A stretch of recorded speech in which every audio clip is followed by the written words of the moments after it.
ओशो कहते हैं, एक साधु था, संत फ्रांसिस। वह अपने शिष्यों के साथ यात्रा पर था। वे सेंट मरीनो जा रहे थे। राह में आंधी वर्षा आई। वे भीग गए और कीचड़ से लथपथ हो गए। रात घिर थी और दिन भर की भूख और थकान ने उन्हें पकड़ लिया था। गांव अब भी दूर था और आधी रात के पूर्व पहुंचना संभव नहीं था। तभी फ्रांसिस ने कहा, लियो, वास्तविक साधु कौन है? वह नहीं जो अंधों को आंखें दे सकता है, बीमारों को स्वास्थ्य दे सकता है और मृतकों को भी जिंदा कर सकता है। वह वास्तविक साधु नहीं है। थोड़ी देर सन्नाटा रहा।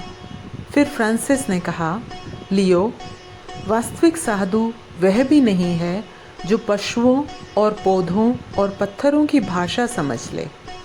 सारे जगत का ज्ञान भी जिससे उपलब्ध हो, वह भी वास्तविक साधु नहीं है। फिर थोड़ी देर सन्नाटा रहा। वे दोनों आंधी पानी में चलते रहे। सेंट मैरीनो के दिए दिखाई पड़ने लगे।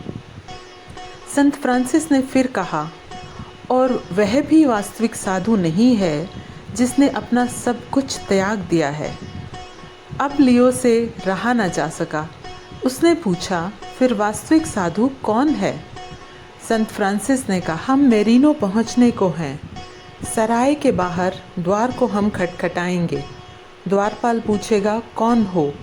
और हम कहेंगे कि तुम्हारे ही दो बंधु, दो साधु। और यदि वह कहे, भिखारियों, भिखमंगों, मुफ्तखोरों, यहाँ से भाग जाओ, यहाँ तुम्हारे लिए कोई स्थान नहीं है, और द्वार बंद कर ले, हम भूखे, थके और कीचड़ से भरे आधी रात में बाहर खड़े रहें और फिर द्वार खटखटाएं। वह अब की बार बाहर निकलकर लकड़ी से हम पर चोट करे और कहे, भागो, हमें परेशान मत करो। और यदि हमारे भीतर कुछ भी ना हो, वहाँ सब शांत और शून्य बना रहे और उस द्वारपाल में भी हमें प्रभु दिखता रहे, तो यही वास्तविक साधुता है। निश्चय ही सब परिस्थितियों में अखंडित शांति, सरलता और समता को उपलब्ध कर लेना ही साधुता है। ओशो, क्रांति बीज।